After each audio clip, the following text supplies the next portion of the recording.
सबसे पहले आप सबको मेरी प्यार भरी नमस्कार। बात शुरू करते हैं ओशो जी द्वारा सुनाई गई एक फ़नी कहानी से। एक बार क्या होता है, मुल्ला नसरुद्दीन जी जाते हैं एक नाई की दुकान पे अपने बाल कटवाने के लिए। तो जो नाई होता है वो क्या करता है, वो पहले तो बाल काट देता है और बाद में पूछता है कि आपने अपने बाल सिंज करवाने हैं। वो कहता है, अरे ये सिंज का क्या मतलब है। वो कहता है कि जो नाई बताता है उसे कि जो हमारे बाल हैं ना, वो एक होलो ट्यूब्स जैसे होते हैं। यानी कि जो हमारे बाल हैं वो एक होलो ट्यूब्स के जैसे हैं। फॉर एग्ज़ाम्पल, जैसे कि ये एक बाल है और अब ये सपोज़ करो कि इस पेंसिल के बीच में अगर एक होल होती, यानी कि अंदर से खाली होता, तो ऐसे एक ट्यूब्स के जैसे हैं।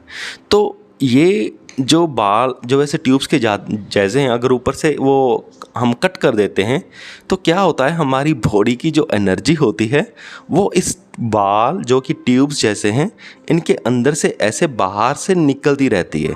बाल काटने से जो ट्यूब्स की जो ओपनिंग्स हैं वो खुल जाती हैं। तो ऐसे वो नाई वो समझाता है उसे कि तुम्हारी बॉडी की एनर्जी डिप्लीट होनी शुरू हो गई है। अगर जो होल्स हैं, यानी कि जो बाल का जो एंड है, अगर इसे सिंज कर दें थोड़ी सी गर्मी से, यानी कि होल्स बंद कर दें सभी बालों की, तो फिर तुम्हारी बॉडी की एनर्जी बाहर डिप्लीट नहीं होगी। तो वो जो मुल्ला नसरुद्दीन है वो सोचता रहता है। उसे बात पहले तो बड़ी लॉजिकल सी लगती है, पर वो बाद में कहता है, अरे मैंने बाल यहाँ से तो कटवाए हैं, यहाँ से तो मैं सिंज भी करवा लूँगा जैसा तुम कह रहे हो, यहाँ तक तो मुझे समझ आ गया।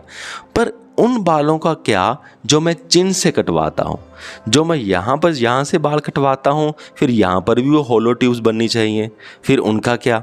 यहाँ पर तो मैं पूरी क्लीन शेव ही कर लेता हूँ, तो यहाँ पर तो सिंज भी नहीं हो सकते, तो उसका क्या। तब जो नाई होता है, बार्बर होता है, वो हंसता है। फिर वो कहता है, चलो फिर तुम उस कैटेगरी के इंसान हो जिसके लिए ये कहानी नहीं बनाई गई है।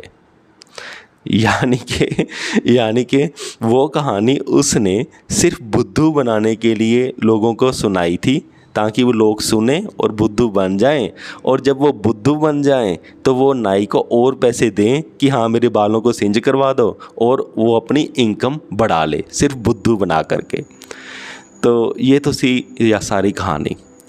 अब हम अगले पॉइंट पे आते हैं कि ये कहानी मैंने आपको क्यों सुनाई, या ओशो जी ने क्यों सुनाई। अब बात ये है कि जो भगवान जी में विश्वास करते हैं और वो भगवान को पाना चाहते हैं तो वो वहीं से स्टार्ट कर सकते हैं। पर जो लोग भगवान जी में विश्वास करते ही नहीं हैं, तो आप ये समझ लेना, तो फिर वो जो कहानियाँ होती हैं भगवान वाली, वो उनके लिए नहीं है। ये पॉइंट है ओशो जी का।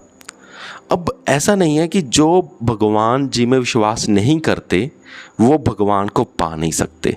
जो भगवान जी में विश्वास करते हैं एक कैटेगरी, वो एक पॉइंट है।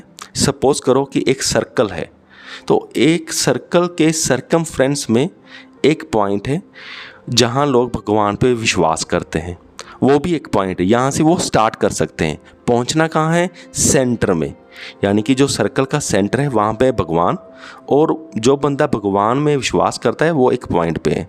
जो लोग भगवान पे विश्वास नहीं करते वो भी उसी सरकमफ्रेंस पर ही हैं, पर वो किसी और पॉइंट पे, सपोज यहाँ। तो इन्होंने भी कहाँ पहुँचना है, सेंटर में पहुँचना है। बंदा सर्कल में कहीं भी हो, पहुंचना उसने सेंटर पे ही है, और वो सेंटर पर पहुंच सकता भी है। सिर्फ स्टार्ट करने के पॉइंट्स अलग अलग हैं। ऐसा नहीं है कि ये पॉइंट ज़्यादा अच्छा है या ये पॉइंट ज़्यादा अच्छा है। दोनों ही अपने अपने पॉइंट्स पे हैं, कहीं भी हैं, और दोनों ही सेंटर की तरफ पहुंच सकते हैं। तो ये था ओशो जी का पॉइंट, यानी कि हर कोई भगवान जी को पा सकता है, चाहे वो विश्वास करता है, चाहे वो भगवान जी पर विश्वास नहीं करता। मुझे पूरी उम्मीद है कि आप सबको ये वीडियो समझ में आ गया होगा। इस वीडियो को यहाँ तक देखने के लिए आपका बहुत बहुत धन्यवाद।